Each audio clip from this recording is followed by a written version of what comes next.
I'm all about confessions and standing in my truth today. All right. It's going to be a little hard for me, y'all, but I got to tell the truth. Um, one spirit that has resided in my family is the Jezebel spirit. All right. Back in 2020, when I first opened up the Bible, reason why I opened it up is because my father had forced me to open it up. And he wanted me to do sermons and whatnot on his YouTube channel. But I noticed that a lot of the family members was upset that I was doing messages out of the Bible because they felt like, well, who is she to do messages out of the Bible when we know that she has a history of smoking weed and drinking alcohol, right? So it was really discouraging because it's like, why would you guys ask me to do something knowing what I was struggling with internally and then get me to do it? It's just nothing but for embarrassment. So all these things just started happening after that, y'all. I had friends around me. I already told y'all somebody had put some shit in my cup, and that's one thing I do want to apologize to about to everybody, especially who I accused of anything, because my mind wasn't even there for the last 2 years since 2020, and only had a few people around me. I just couldn't pinpoint who did it, and it practically drove me out of my mind because what's crazy is before these crowds came around, I was sitting in my house. I was right. That's when I first started writing my book. That's when everybody started coming around me with the temptation. And peer pressure is something that I struggled with since I was younger. This year, a gentleman had just came to the job, and the way that he tried to help me, I completely disregarded it. And I wasn't trying to teach him a lesson through, like, we all are teachers in some way, shape, or form. How we teach, it could affect how one receives the message.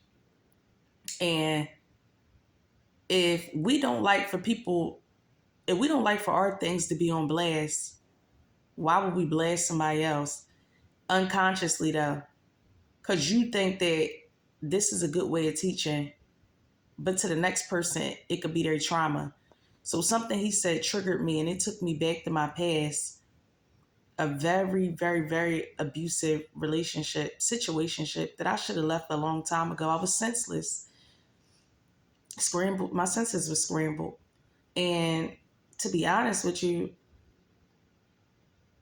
it's like, I don't know. Anywho, so the curse that was on my family was the Jezebel spirit. Like I said, I opened the Bible up multiple times, and I knew that that was my assignment. Now, a Jezebel is one who just goes around just sleeping around. That ain't never been me. I already told y'all. But one thing that I would put right next to the Jezebel spirit is one who never received love. And that goes to everybody out there. People who have not received love, care, or nurture. A lot of people turn into monsters.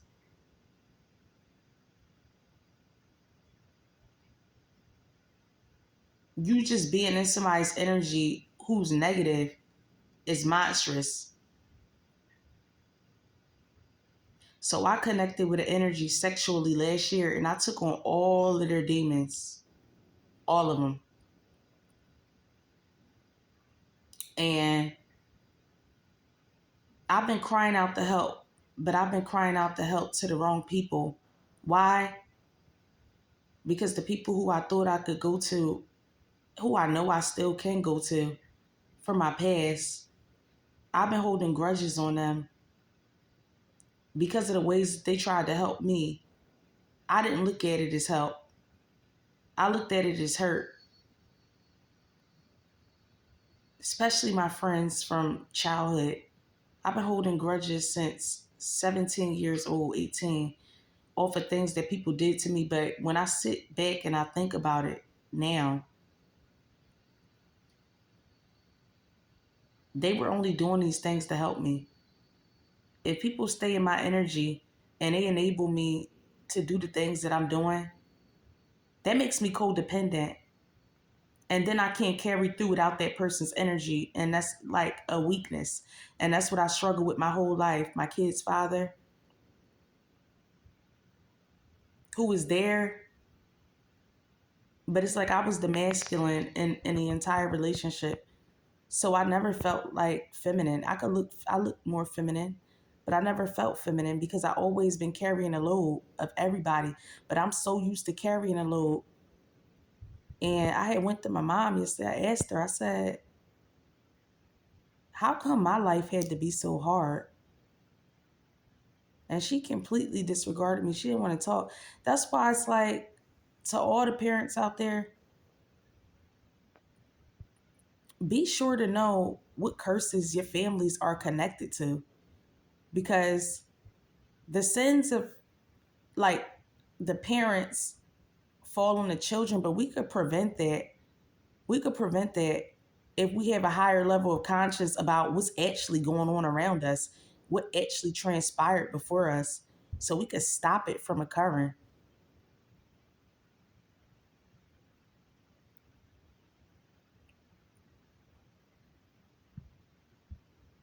So, like I said, I slipped back into temptation. I've been drinking and I've been smoking and stuff like that, and I shouldn't be. And I know that I got to sit down for a little bit and actually talk to somebody because I've been talking to all the wrong people that can't help me.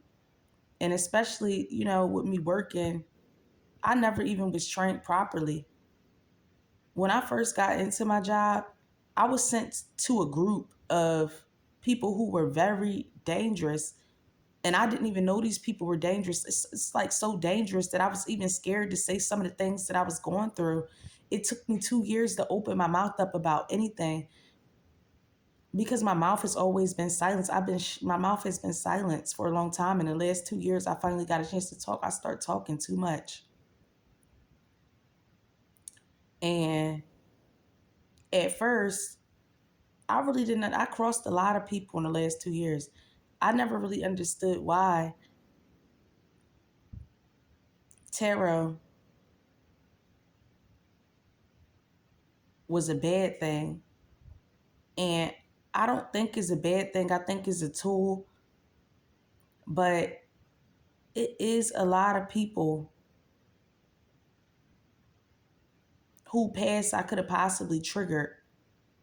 And it wasn't my intentions. So I apologize about that. It's all about intent. And my intent was to try to help people, not fall down the same hole I did, right? My teaching techniques got to change, just period. And even in my household with my kids, I don't whip my children, but I scream. So it could seem like abuse. I could scream sometimes. I don't like to whip children, but screaming abuses them. So that's that. And also, I said a lot of mean and hateful things to certain people, and I'll address them personally because it's not my character. Everybody know me. I always say it to myself, I mind my business. And my problem is I always get mixed up with the wrong crowds. I'm constantly looking for love. I never got it. And I always wanted it. Never knew what it felt like. And the sad part about it is I have two children, Chloe and Rashawn. And they actually love me. and I disregarded them. And over the last few weeks, I've been looking at my book. It was like a prophecy of it, it. It was like my life, but it was combined with my family's life as well. It wasn't my life; it's my whole entire family in that book. It was a prophecy,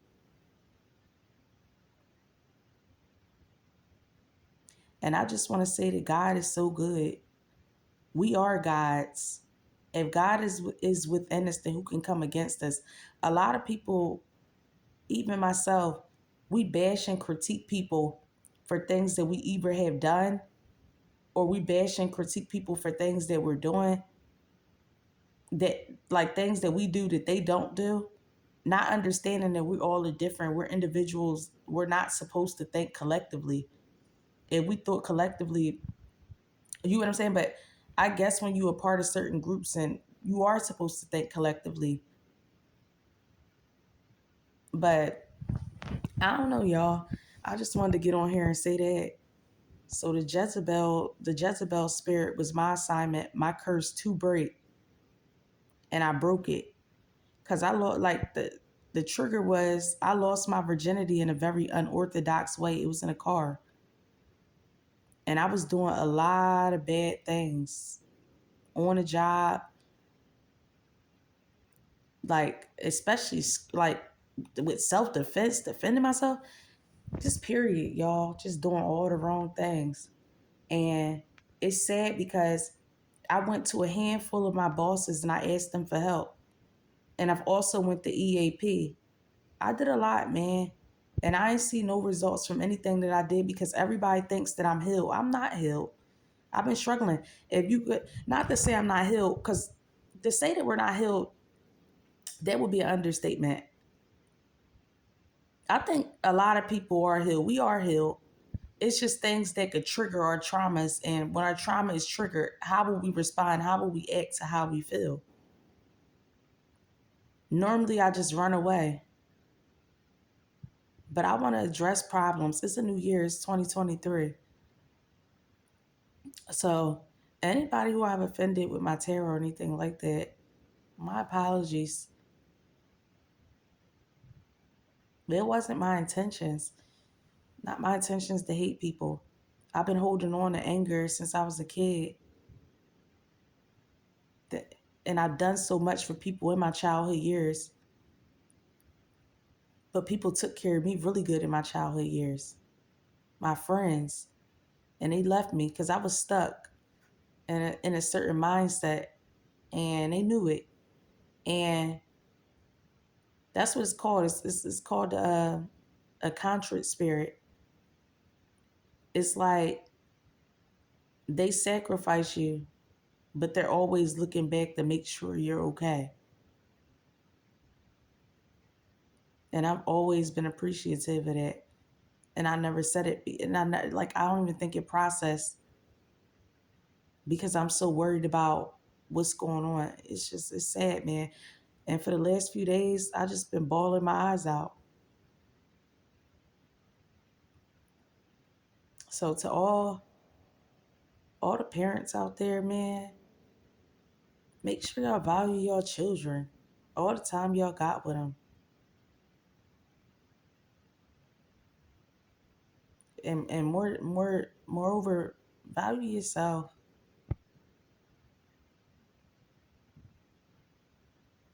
And always remember it's never too late. Everything you did yesterday, it don't matter today. So why do we hold on? That causes anger. That causes sicknesses in the body. Being angry, being hurt, being jealous, being mad.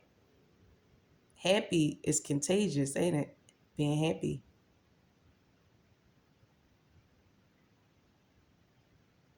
Choose happiness, y'all. And never be embarrassed to talk about the things that you're struggling with.